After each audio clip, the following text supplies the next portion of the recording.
Haleluya. Amin. Salam. Kita bersuka cita bisa merayakan Natal Jemaat tadi malam. Dan Bapak Gembala mengucapkan terima kasih bagi yang merayakannya. Sebab itu Natal Jemaat berbeda dengan Natal umum secara dunia di tanggal 25 atau malam Natal. Baik, kita akan menikmati firman Tuhan di minggu Advent keempat, artinya sebelum tanggal 25.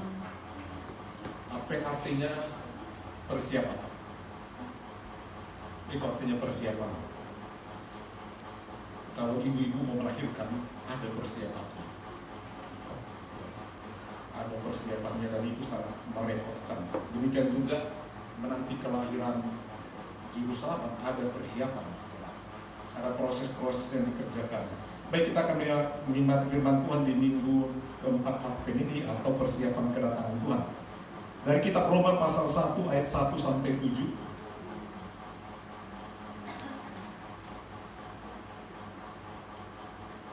Kitab Roma pasal 1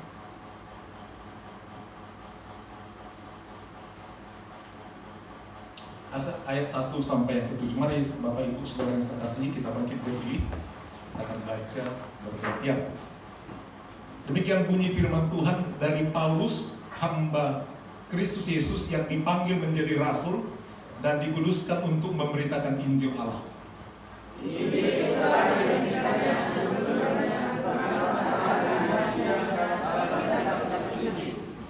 Tentang anaknya yang menurut daging diperanakkan dari keturunan Daud. Dan menurut Roh Kekudusan dinyatakan oleh kebangkitannya dari antara orang mati bahwa Ia adalah anak Allah yang berkuasa, Yesus Kristus Tuhan kita. Dengan perantaraannya kami menerima kasih karunia dan jabatan rasul untuk menuntun semua bangsa supaya mereka percaya dan taat kepada namanya. Kamu juga termasuk di antara mereka, kamu yang telah dipanggil menjadi Yesus. Kepada kamu sekalian yang tinggal di Roma, yang dikasihi Allah, yang dipanggil dan dijadikan orang-orang kudus, kasih karunia menyertai kamu dan damai sejahtera dari Allah Bapa kita dan dari Tuhan Yesus Kristus. Puji Tuhan. Silakan dulu. Yang berbahagia hanyalah mereka yang mau mendengar firman Tuhan dan yang mau melakukannya. Saudara, ini surat Rasul Paulus ke jemaat yang ada di kota Roma. Kota Roma itu termasuk terkenal. Raja yang menguasai itu membuatkan satu perintah Tuhan, Kaisar Agustus akan memerintahkan penduduknya untuk sensus. Udah dibuatkan sebelumnya melalui pemerintahan Kekaisaran Romawi. Di sini kita melihat satu surat Rasul Paulus kepada jemaat di Roma. Saudara pernah dapat surat atau WA dari yang saudara tidak kenal? Tentu kita akan menjadi sangat heran. Tapi itu yang terjadi kepada Rasul Paulus. Dia kirim surat kepada orang yang tidak dikenal, belum pernah jumpa, belum pernah pergi, tapi dia nekat kirim surat. Yang menjadi satu nasihat. Sebenarnya dia ingin pergi ke kota Roma, tetapi dalam perjalanannya, setelah dia dari Yerusalem, dia ditangkap dan masuk penjara. Saudara. Itu membuatkan juga dari sebelumnya bahwa dia akan masuk penjara. Tetapi tekadnya untuk memberitakan Injil itu mesti sampai. Jadi tidak langsung memberitakan Injil secara tidak langsung. Inilah cuplikan pesan pendahuluannya. Dari sekian panjang suratnya, ayat pertama sampai ayat ke-7 merupakan salam pembukaan. Biasanya orang kalau kirim surat salam pembukaan, introduksi atau introduksi pendahuluannya itu singkat saja. Tapi di sini panjang sekali kata salamnya. Dia tulis surat itu dikatakan dari Paulus. Jadi jelas si pengirim, kalau kita bikin surat ada dari dan kepada, seperti itu. Nah ini kita perlu melihat isi surat ini dari Paulus kepada kita jemaat GPD Eklesia. Dia memperkenalkan dirinya karena belum pernah jumpa. Ini yang menjadi poin sama kita dari Paulus, hamba Kristus Yesus. Yang pertama, saudara, diperkenalkan dirinya sebagai hamba Yesus Kristus. Apa artinya hamba? Hamba dalam pengertian kita orang Asia, ya, jadi hamba, jadi asisten rumah tangga, jadi pembantu, dia masih bisa membela dirinya, ada haknya. Dia mengumpulkan uang untuk hari tuanya dan lain sebagainya untuk dirinya. Tetapi pada zaman dulu di negeri barat, kata hamba berbeda dengan pengertian yang sekarang. Jadi kalau ada seseorang kelasnya telah dijual menjadi seorang hamba karena dia miskin, dia harus hidup dari kebutuhan orang, dia menyerahkan dirinya untuk menjadi hamba. Dan seseorang itu menjadi hamba, kata hamba bahasa aslinya itu budak atau dolos. Artinya dia waktu menjadi budak itu telinga mesti ditindih, taruh ke dinding, ya, dibuat juga logam gantung supaya bisa mengenal bahwa orang ini sudah menyerahkan dirinya untuk menjadi milik seseorang. Dan kalau dia sudah menjadi hamba, dia tidak memiliki hak atas dirinya, atas nyawanya, atas tubuhnya, atas kehendaknya, akan hatinya, akan pikirannya tidak ada lagi. Kalau sakit, tahankan, bukan milikmu tubuhmu. Kalau kau dihina, diludahi, diperkosa, tahankan, kau bukan dirimu lagi. Mau dikasih makan, mau tidak diperlakukan apapun, kau tidak bisa apa-apa, itu budak. Itu sebabnya dalam kitab Perjanjian Lama dikatakan setelah sekian tahun hak budak itu perlu dibebaskan. Tahun Yobel, tahun ke-50, tahun pembebasan. Semua budak-budak mesti dilepas, dikatakannya. Nah, dalam bahasa aslinya, bahasa Yunani, Alkitab Perjanjian Baru, di sini pengertiannya adalah doulos, bukan pembantu asisten rumah tangga seperti yang sekarang. Asisten manajer, asisten ini, dia bisa bergaya, ya, berdampingan berjalan dengan manajernya, tidak demikian. Itu pengertian hamba. Jadi sepenuhnya menjadi milik Tuhan. Mau ada berkat, mau sakit, mau dibunuh orang, mau diancam, tidak boleh protes. Tidak boleh. Karena sepenuhnya milik Tuhan. Dan memang saudara, kita ini bukan milik kita sendiri. Kalau ada orang bilang, aku nggak tahan jadi orang Kristen, aku nggak tahan menjadi jemaat eklesia, terlalu ini. Saudara, kita telah dibeli. Dan harganya telah lunas dibayar. Hidupku bukannya aku lagi, itu bukan sekedar kata-kata lagu yang indah. Bukan. Kita bukan milik kita sendiri, jadi nggak bisa membela diri kita. Tuhan Yesus, dia menyatakan diri sebagai hamba, dia nggak bisa membela dirinya ketika dia mau disalibkan. Secara daging dia berkata, ya Bapak kalau boleh lakukan cawan ini. Tapi akhirnya dia berkata, bukan kehendakku, karena aku adalah hamba. Itulah pengertian daripada hamba, saudara. Tadinya kita sebelum kenal Tuhan sebenarnya milik diri kita sendiri. Mau ini, mau itu, mau bebas, mau segala-galanya. Tetapi setelah menjadi milik Kristus, tidak ada orang yang bisa membela dirinya. Kalau memang telah dibeli, kalau memang kita sudah ditebus oleh darah Yesus, bukan lagi milik kita, bukan milik dunia, bukan milik iblis, tapi milik Tuhan. Itu pengertian hamba. Hamba Kristus Yesus. Itu yang pertama dikatakan. Kemudian, karena belum pernah jumpa, susah kita kasih nasihat, pesan sama seorang yang kita nggak kenal. Jadi perlu ditunjukkan otoritasnya. Jangan asal ngomong bahwa dia adalah hamba Kristus. Berarti dia mau menceritakan kehidupannya sebagai seorang hambanya Kristus. Jadi dikatakan selain menjadi hamba atau doulos, yang dipanggil menjadi rasul. Sebab tulisan-tulisannya itu mau memesankan nasihat sebagai seorang rasul. Apa itu rasul? Rasul udah habis setelah kanonisasi Alkitab. Setelah lengkap Alkitab ditulis, tidak ada orang yang jadi rasul. Rasul terakhir itu Ya Yohanes. Nggak ada lagi, setelah itu nggak ada lagi rasul-rasul. Rasul ke-26 orang bilang Paulus, tidak ada rasul. Rasul artinya orang yang diutus oleh Tuhan. Orang yang diutus oleh Tuhan. Walaupun tidak ada rasul, tapi pribadi sifat kerasulan itu kita harus punya. Tanpa menjadi rasul, tapi kita adalah utusan Tuhan.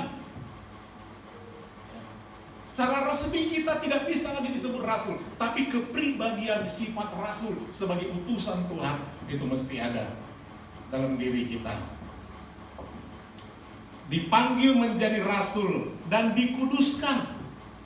Apa artinya dikuduskan? Kata dikuduskan bahasa aslinya adalah dikuduskan. Semua orang di dunia ini udah berdosa dan telah kehilangan kemuliaan Allah. Tetapi kemudian ditebus oleh Tuhan sehingga dikuduskan. Dikuduskan artinya adalah dipisahkan. Dunia sudah suci, sudah berdosa, cemar, tapi dipisahkan, dikuduskan. Itu artinya saudara, kita menjadi kudus artinya kita nggak seperti orang dunia lagi. Semua apa? Kita sudah dikuduskan, sudah dipisahkan. Benar-benar dia sebagai utusan Tuhan. Dan tujuannya kita dikuduskan, kita dipisahkan dari dunia ini, dari sifat dunia ini, ditempatkan di dunia ini, dikatakan untuk memberitakan Injil Allah. Injil Allah, apa itu Injil? Kita lihat nanti penjelasannya. Injil itu telah dijanjikannya sebelumnya dengan perantaraan nabi-nabinya. Jadi pendahuluan cukup panjang. Apa itu Injil? Dia memberitakan Injil Allah, kemudian Injil telah dijanjikannya. Apa itu Injil? Jadi Injil itu telah dijanjikannya oleh nabi-nabi di Perjanjian Lama. Injil artinya adalah kabar dari sorga bahwa ada berita tentang rencana Allah untuk menyelamatkan manusia yang berdosa daripada hukuman neraka dengan cara mengaruniakan oknum yang mampu untuk menyelamatkan, yaitu hanya melalui Allah sendiri. Kalau manusia menyelamatkan manusia nggak bisa, baik melalui perbuatan apapun tidak bisa, mesti yang maha kuasa yang bisa. Sehingga Allah mengutus putranya atau firman-Nya menjadi manusia,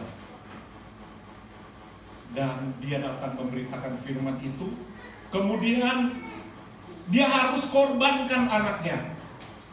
Dalam Perjanjian Lama, dalam agama apapun, sistem untuk menyampaikan sesuatu harus ada korban atau pilihan. Tidak ada satu doa permohonan keselamatan tanpa korban. Dalam Perjanjian Lama dikatakan tidak ada korban tanpa darah, dan tidak ada pengampunan tanpa darah. Dalam kitab Imamat, dosa umat Israel harus dikorbankan diampuni melalui korban hewan dan korban-korban lain, dan harus ada tanda darah. Oleh sebab itu, korban yang paling sempurna datang dari surga, yaitu firman menjadi manusia, Yesus lahir yang kita rayakan nanti tanggal 25. Dia harus dikorbankan di kayu salib, dia harus mati betul-betul, dia harus kembali ke tanah. Kemudian untuk menyatakan kuasanya bahwa tugas mengalahkan maut, mengalahkan neraka itu, dia harus bangkit. Dan dia bangkit, dia naik ke surga untuk siapkan tempat bahwa dia menang, sempurna penebusannya, dan orang yang percaya itu akan dibawanya bersama-sama dengan dia. Itulah Injil. Jadi Injil itu adalah kabar baik, kabar sukacita yang membuat kita gembira bahwa kita akan diselamatkan. Nah, berita itu harus disampaikan. Banyak orang belum Kristen, atau mungkin hanya Kristen sekedar namanya saja, belum terima Injil, saudara. Belum terima Tuhan sebagai juru selamatnya secara pribadi. Ya, udah jelaskan tadi malam itu tentang kasih karunia yang menyelamatkan. Betul, sudah diselamatkan. Tapi setelah diselamatkan ada yang Tuhan mau. Ya, kalau saudara udah diselamatkan orang, saudara selamatkan orang ya dari utang misalnya 1 miliar, habis diselamatkan orang tuh, lu 1 miliar sama kamu, udah habis dia 1 miliar, kalian pukul dia, lu gila lu begini. Jangan gitu lah, udah kukas 1 miliar kok kamu begitu ya. Itulah sifat manusia, saudara. Udah diselamatkan, belum datang sama Tuhan, masih diikuti kemauan iblis, bukan kemauan yang memberi keselamatan itu. Itu yang disebutnya, kalau kita udah selamat, tunjukkan dalam sikap kita, pribadi kita, menghormati yang memberi keselamatan itu melalui ibadah, melalui pengorbanan. Jadi malam kurangin juga sih Om itu bilang, ganti dulu ganti sepatu Om itu. Kebetulan yang lagi bermasalah dengan sepatu yang biasa, pakai sepatu yang lama, ada hari yang memberi, kebetulan udah lepas itu lapisan tisunya, itu dipakai tadi. Makanya kita si Om itu, dia lagi speaker di sana. Yang tahu kemarin aku datang gini-gini aja Om kata, tersinggung juga ya. Tapi sebenarnya itu nembak jemaat. Ya, gini-gini terus. Artinya memang kita harus berbuat sesuatu bagi Tuhan. Tanda kita udah diselamatkan, tanda kita diberi. Jadi dikatakan Injil itu telah dijanjikan, nubuatan tentang kelahiran Tuhan Yesus sudah dibuat oleh para nabi. Ya. Kamu akan melihat seorang perempuan, seorang anak darah muda melahirkan seorang anak, ya, dibungkus dengan kain lampin, dan dia akan disebut Immanuel, misalnya seperti itu. Ada banyak ayat-ayat dalam Perjanjian Lama sudah diberitakan, dijanjikan sebelumnya dalam kitab-kitab suci. Itu Yesus Kristus yang kita mau rayakan nanti di tanggal 25, saudara, jika saudara masih ada di Batam ini. Tentang anaknya.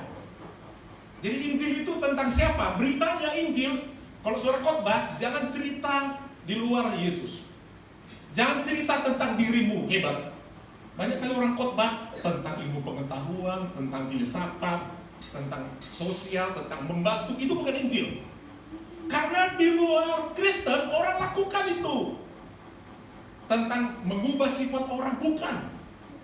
Tapi memperkenalkan Yesus Kristus, Tuhan yang menguasai sebuah pribadi kita, kehendak kita, keinginan kita, satu-satunya juru selamat. Itu Injil. Jadi kalau khotbah, dari mulai Perjanjian Lama, kitab Kejadian, pusatnya Yesus. Walau saudara tidak menemukan kata Yesus dalam kitab Kejadian, Musa 1 dan seterusnya, dalam bahasa Batak itu disebut dengan Musa, karena memang Musa penulis surat itu semua menceritakan terkandung Yesus. Bagaimana Adam, ya, mereka diselamatkan dengan memakai cawan, ada korban, itu melambangkan darah Tuhan Yesus. Dan terus semuanya sampai kitab Wahyu, intinya Tuhan Yesus. Jadi Injil itu Alkitab itu, tapi fokus menceritakan tentang silsilah Tuhan Yesus itu ditulis dalam 4 Injil: Matius, Markus, Lukas, Yohanes. Ada lagi Injil sinopsis, artinya banyak sama-sama. Ada di Kejadian ayat itu, ada di kitab Matius, muncul di ayat di kitab Perjanjian Baru yang lain, atau di Lukas. Itu namanya sinopsis, artinya ada kesamaan-kesamaan kalimatnya. Jadi Injil, kalau disebut 4 Injil Perjanjian Baru, yaitu Matius, Markus, Lukas, Yohanes, karena semua menceritakan asal muasalnya lahirnya Yesus Kristus. Tapi secara umum, semua Alkitab ini, 66 kitab ini adalah Injil, karena berisi tentang Yesus Kristus, menggambarkan Yesus Kristus. Kitab manapun, mau Tawarik, mau kitab Rut, mau kitab Maliaki, semua itu mengandung Tuhan Yesus Kristus. Kita kembali ke ayat yang tadi, saudara, tentang anaknya yang menurut daging, menurut jasmani. Padahal dia anak Allah.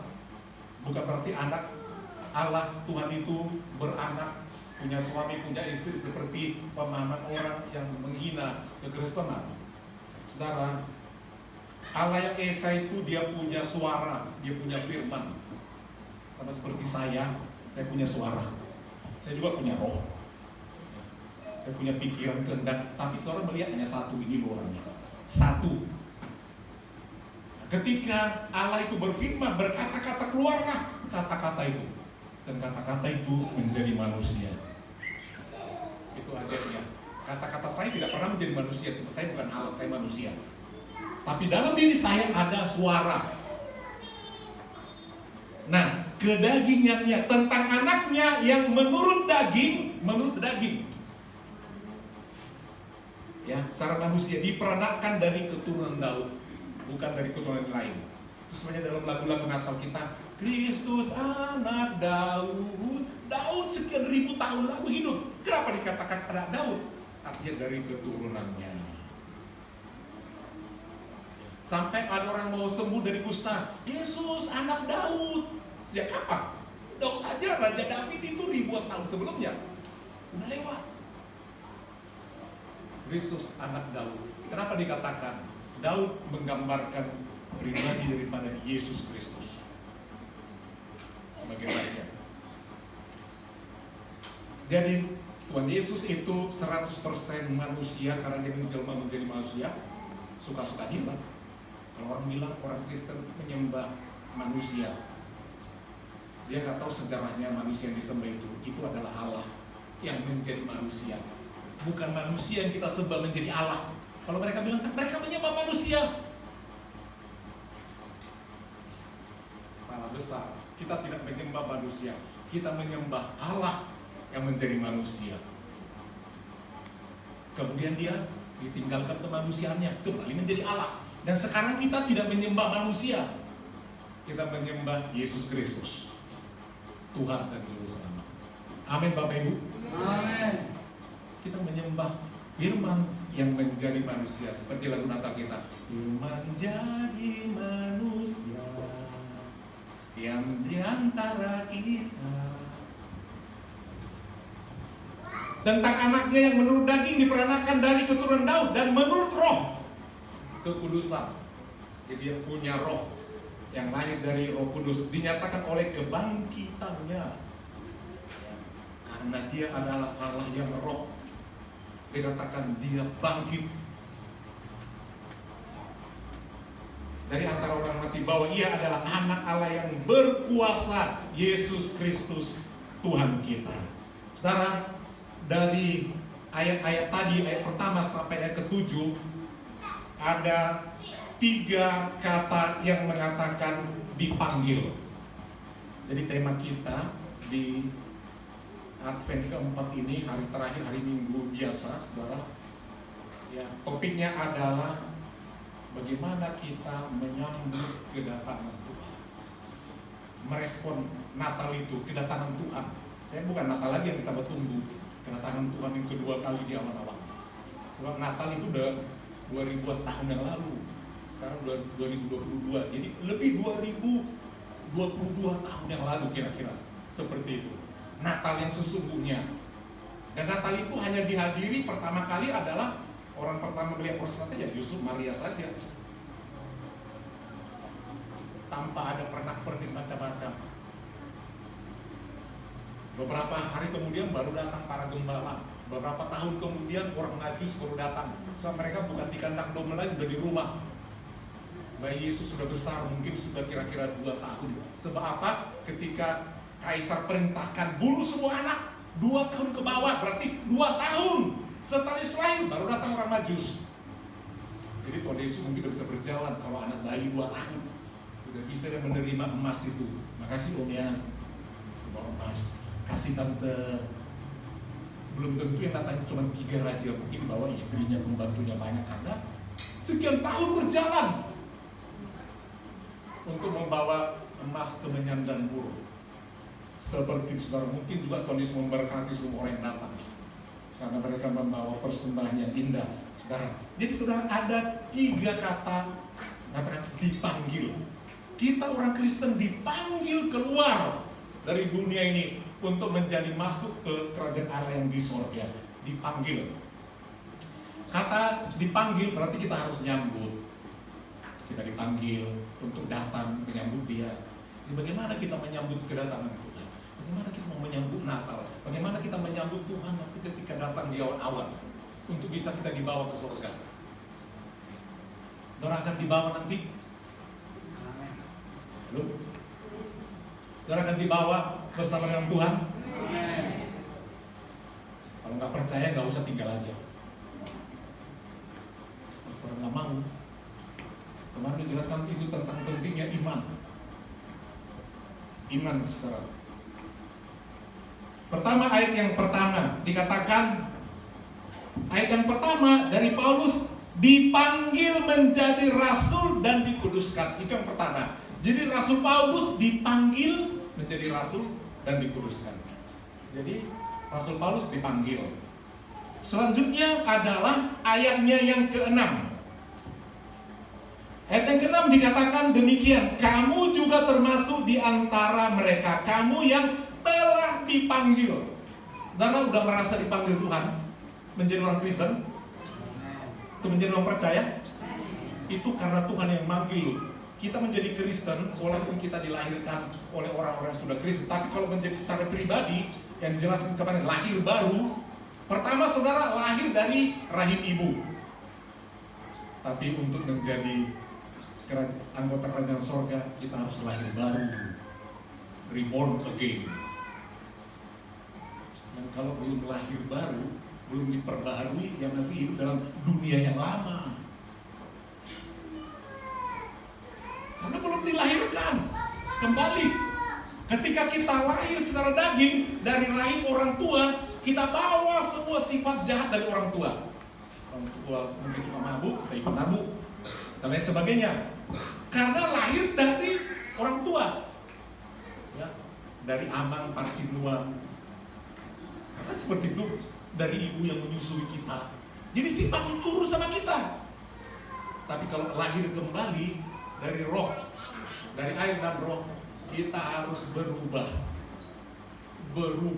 Hidup yang lama dibuang, mengikuti satu sifat Bapa, benih Bapa itu dari Yesus Kristus, sifatnya menjadi hidup baru. Kita tinggalkan. Jadi saudara, kalau kita masih tetap ngotot hidup yang lama, itu yang membuat kita nggak bisa berbuat kebaikan. Yang dijelaskan tadi malam itu, kita nggak bisa berubah, nggak bisa berkorban, nggak punya ini itu. Karena apa? Memang kita belum lahir baru. Jadi ternyata kita ini orang yang dipanggil juga, bukan hanya Rasul Paulus yang dipanggil. Ayat yang ke-6 sangat jelas, kamu juga termasuk di antara mereka. Kamu yang telah dipanggil menjadi milik.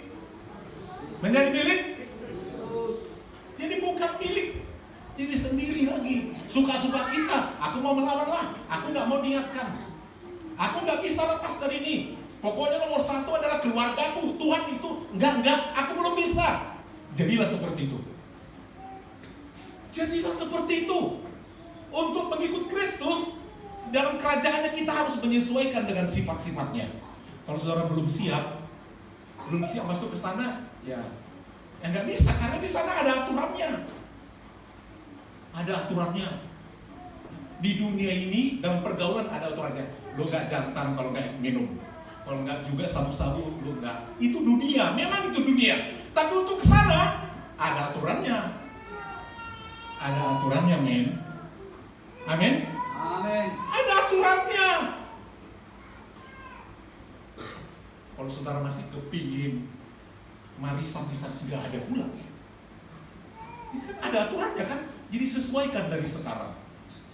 Karena ada aturannya. Mau sabu di sana nggak ada. Itu sebabnya mesti dibuang dulu itu di dunia ini. Mesti dibuang. Bagaimana cara membuangnya? Lahir baru. Amin. Lahir baru. Buang sifat lama itu. Di dalam pribadi Tuhan Yesus. Yang ketiga, jadi selain Paulus dipanggil menjadi rasul dan dikuduskan, kita juga dipanggil. Bagi yang malu, ya teriak-teriak dipanggil, kalau nggak mau ya tinggal saja. sudah dibuat. Tapi kalau nggak mau, terus tepuk telinga, ya nggak apa-apa, tinggal saja. Percaya boleh percaya, tapi kalau sudah nggak mau ikut, ya tinggal saja. Yang ketiga, ayat yang ke-7. Kepada kamu sekalian yang tinggal di Roma, yang dikasih Allah, yang dipanggil, ya, penduduk Roma yang dipanggil, dijadikan orang-orang kudus, kasih karunia menyertai kamu dan sejahtera dari Allah Bapa kita dan dari Tuhan Yesus Kristus. Seringkali hamba Tuhan menutup doa dengan berkat, tidak memakai ayat dalam kitab Perjanjian Lama, yaitu Allah menampakkan wajahnya kepadamu. Allah menampakkan wajahnya kepadamu. Itu berkat Perjanjian Lama. Tapi berkat dalam Perjanjian Baru, seringkali doa berkat diberikan oleh Bapak Gembala, hamba-hamba Tuhan dikatakan, kasih karunia menyertai kamu dan damai sejahtera dari Allah Bapa kita dan dari Tuhan Yesus Kristus. Kasih karunia. Itu khotbah yang tadi malam. Kita diselamatkan oleh kasih. Kalau saudara dipanggil menjadi orang Kristen, kasih karunia. Untung dipanggil. Banyak daerah lain dipanggil gak nyaut-nyaut, karena gak ada hamba Tuhan diutus melayani untuk menyuarakan panggilan Injil itu. Saudara bersyukur lahir dari orang Kristen, apapun itu ceritanya. Bersyukur loh. Kita gak pilih-pilih kita lahir dari mana. Bersyukur kalau saudara menjadi Kristen karena keturunan, gak apa-apa lah. Tinggal mau lahir barunya saja, diperbaharui sekarang. Jadi mari kita siapkan diri kita, saudara, menyambut kedatangan Tuhan itu. Kalaupun Rasul Paulus adalah dikatakan seorang hamba, ternyata kita juga seorang hamba. Kalau Rasul Paulus orang yang diutus, kita juga orang yang diutus oleh Tuhan, menjadi saksi dalam pelayanan. Kemudian dikatakan kita juga dikuduskan untuk memberitakan Injil. Jadi jangan ada yang udah jadi Kristen nggak mau memberitakan Injil. Bukan arti memberitakan Injil berkhotbah, berkoar, kuat, enggak. Injil tadi dijelaskan adalah berita tentang keselamatan dari Yesus Kristus melalui kasih karunia yang menyelamatkan. Kita harus lakukan hal-hal tersebut, saudara. Bahwa hidup kita ini adalah milik Kristus, sudah dikuduskan, dipisahkan. Mari kita melakukan hal-hal yang indah buat Tuhan. 2023 pasti ada kita, saudara, perubahan. Amin. Dan terus begitu saja seperti kata hamba Tuhan itu sampai nyelekit di hati. Gini-gini terus karena dia lihat gereja-gereja lain, bagaimana jemaat itu digembleng gini. Waduh, korbannya berat-berat. Kadang-kadang si pendeta itu harus bayar harga undang pendeta dari mana. Tujuannya apa? Walau dia harus bayar supaya digodok tuh jemaat. Kalau gembala terus yang khotbah, tak dengar orang kadang-kadang. Bapak gembala punya uang pulang untuk bayar orang. Ya, itu bayar bikin KKR. Karena data. Sayang jemaat tidak mendengar suara penggembalaan. Rata-rata seperti itu, mereka harus bayar. Karena dia tahu, kadang-kadang kalau orang tua kita ngomong, sering kita nggak dengar. Amin. Kalau gurunya di sekolah udah ngomong sama anak kita, pulang ke rumah hikir-hikir. Guru bilang begini, begitu kita. Ya, kalau bapak gembala ngomong, biasalah, om itu katanya gembala, takut dia kehilangan kita. Orang bilang gitu, Karena Tuhan menuntut sama kita. Kita memang harus berubah.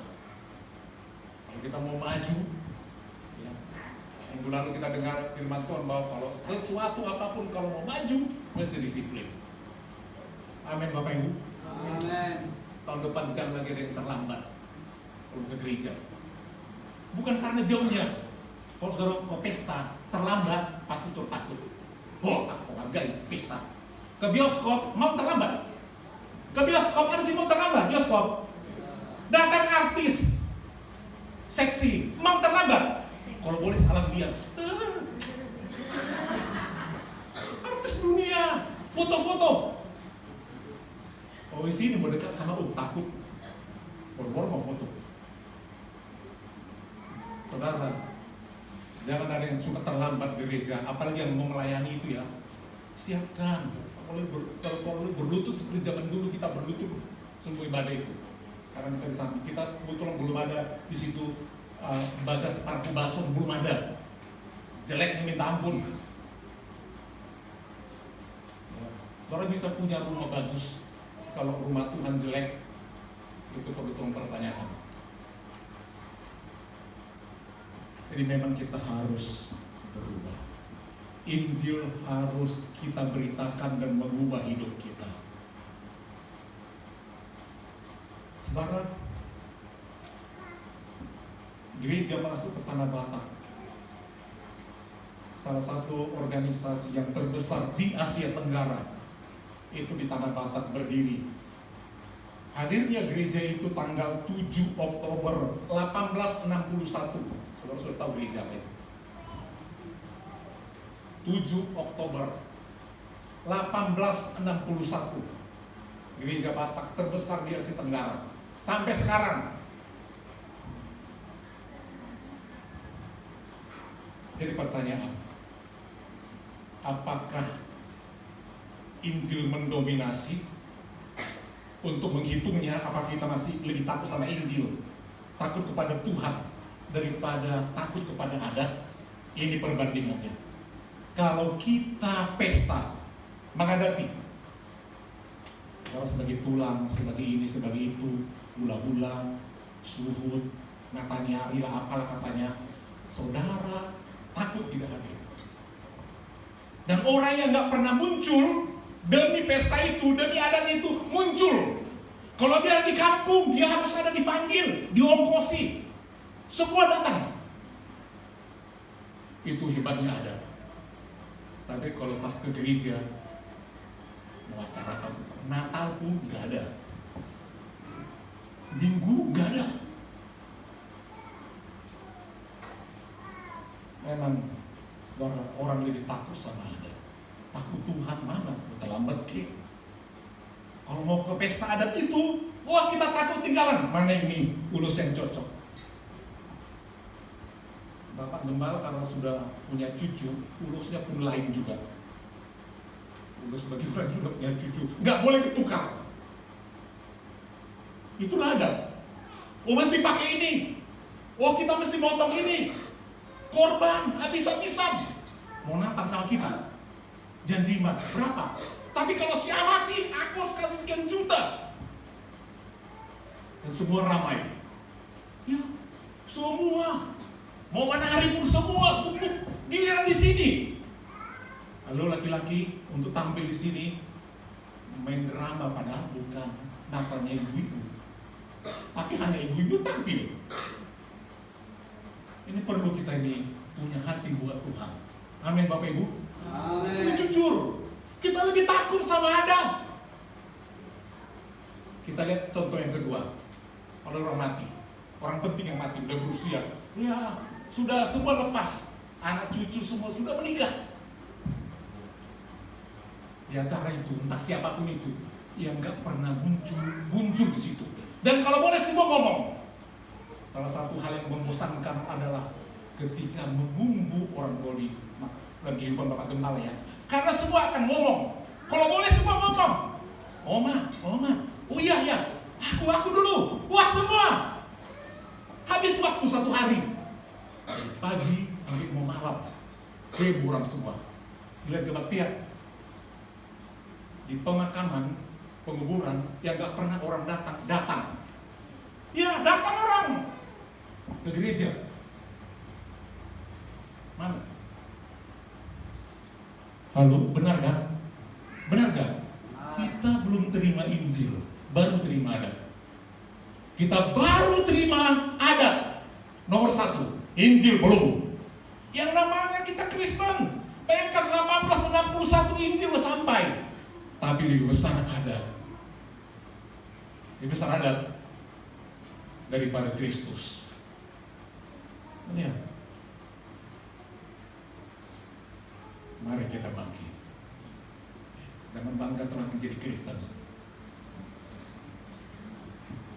mesti takut Tuhan. Amin. Amin. Masih kita lihat lagi kejanggalan.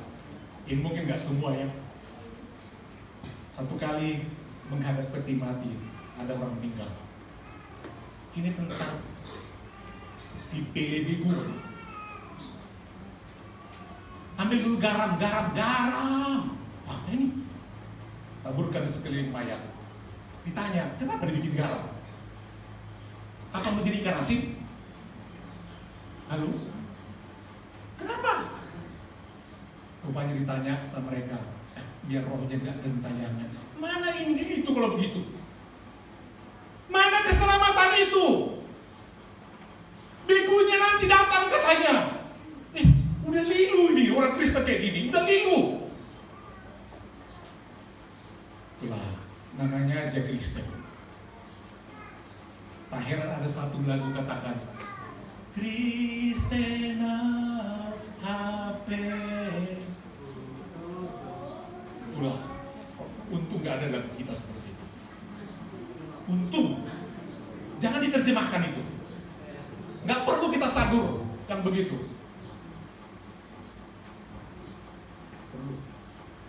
Jadi saudara, ketika kita nanti tadi jelaskan bahwa tambah usia kita sebenarnya bukan tambah mendekatnya kita ke kematian.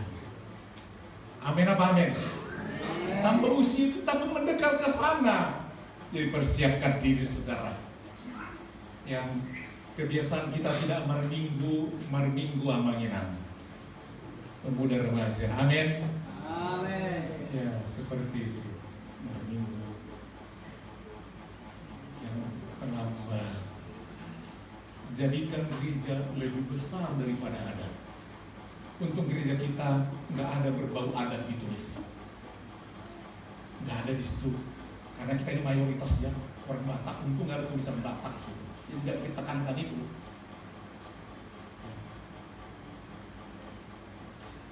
Mari kita malam Natal datang. Tadi malam itu Bapak Gembala itu lihat dari belakangnya, dari depan sini ya. Keluarga sih ya, seolah-olah absen. Keluarga ini nggak datang. Nggak usah lu tampil ke depan, memang nggak tampil. Ini nggak ada, anaknya pun nggak ada. Itulah hati gembala itu, melihat-lihat domba-dombanya. Di hati itu miris loh. Itu sedih sekali.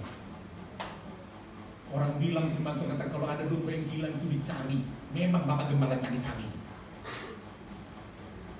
Sebentar malam Natal pemuda remaja, anak jemaat yang berstatus jomblo datang sebentar malam. Kalau di Batam, amin. Amin. Teman-temanmu pemuda remaja bawa sini. Ingat Tuhan. Anak saudara yang gak pernah kebaktian tugas saudara, bawa domba itu beribadah. Ingat status kita ini telah dibeli oleh Tuhan, oleh darahnya. Anak-anak kita ingatkan datang, bawa jiwa. Penginjilan itu bawa jiwa bersama Tuhan. Kecuali saudara sudah berangkat pulang ke kampung. Tadi malam Ibu Simanjuntak pamit sama Om kami besok pagi berangkat naik ke Lut ke Medan ke kampung. Ya Bu, doakan ya Om. Ya saya doakan. Jadi semua mereka berangkat sehingga tidak ada lagi Nova, Rizka, Heskia, Tasya nggak rayakan Natal di sini. Tinggal 2 sama mereka. Tapi bagi yang di Batam, anak-anak jemaat, Bapak Gembala entar malam absen, walau tersebut namanya dia.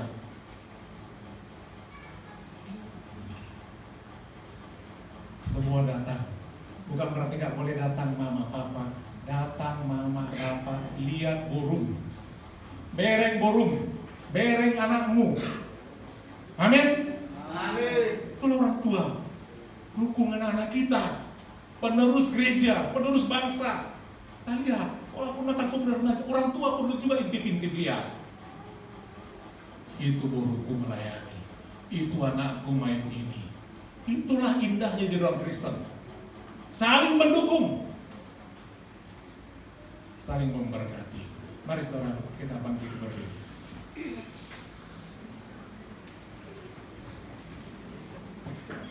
Kita harus menyambut Tuhan dengan sukacita surgawi, sebab Dia rela menjadi manusia hanya buat kita. Dia sangat tinggi, Dia sangat kaya, maha mulia. Dia tinggalkan tahtanya menjadi hina, tidak lahir di rumah sakit termegah, lahir di kandang yang hina untuk bisa menjangkau kita yang hina ini. Dia sungguh indah, Dia Yesus, Dia ajaib, Dia mulia.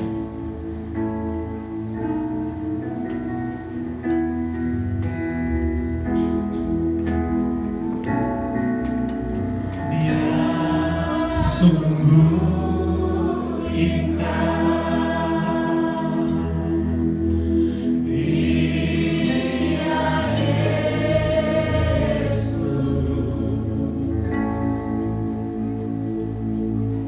Dia ajaib, Dia mulia, Dia agung. Dia cinta daku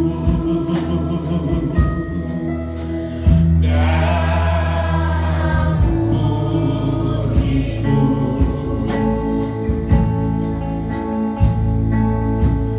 bahkan rela berikan nyawanya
datang 25 Desember yang begitu megah itu. Itu berarti saudara bersyukur tahun ini masih bisa rayakan kelahiran Tuhan. Tapi kita tidak tahu tahun depan apa masih bisa rayakan bersama-sama. Sambut Tuhan Yesus. Bersama Dia kan? Atau tertinggal? Memang kita punya iman, tapi mau kita menerima yang terbaik di surga. Mari kita buat sesuatu bagi Tuhan. Mungkin kita tidak beri seperti orang Majus, bawa emas berkilo-kilo, bawa perak banyak, mungkin tidak. Bawa hati bagi Tuhan. Kalau hati sudah buat Tuhan, firman Tuhan katakan, di mana hartamu berada, situ hatimu. Kalau saudara mau masuk surga sebagai harta, kasih hati bagi Tuhan.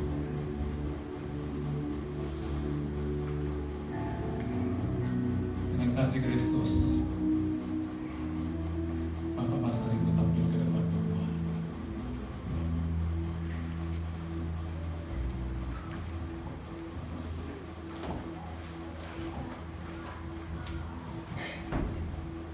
Kita satu duduk. Allah Bapa yang bertahta di dalam kerajaan surga, Allah yang kami sembah, kami puji, kami muliakan di atas segala-galanya. Engkaulah Tuhan Yesus, Juru Selamat kami. Di siang hari ini Tuhan, kami datang bersembah sujud di hadapan-Mu, mengucapkan syukur dan terima kasih kami di hadapan-Mu Tuhan, di mana Tuhan Yesus begitu baik, begitu indah dalam kehidupan kami, menuntun kami Tuhan dari bulan Januari tahun 2022 hingga pada saat ini Tuhan Yesus masih menyertai kami, masih memberikan napas kehidupan buat kami. Semuanya itu Tuhan bukan karena kekuatan kami. Semuanya itu Tuhan Yesus, hanya kasih kemurahan-Mu di dalam kehidupan kami Tuhan, sehingga kami boleh berada pada saat ini. Tuhan Yesus, jika Kau masih berkehendak, masih menginginkan Tuhan, kami memohon di hadapan-Mu Tuhan, biarlah kami anak-anak-Mu boleh melangkah ke tahun 2023 penuh sukacita damai yang berasal daripada-Mu Tuhan Yesus. Terima kasih Bapa, terima kasih Tuhan Yesus yang baik. Pada saat ini Tuhan, kami telah memuji menyembah Engkau.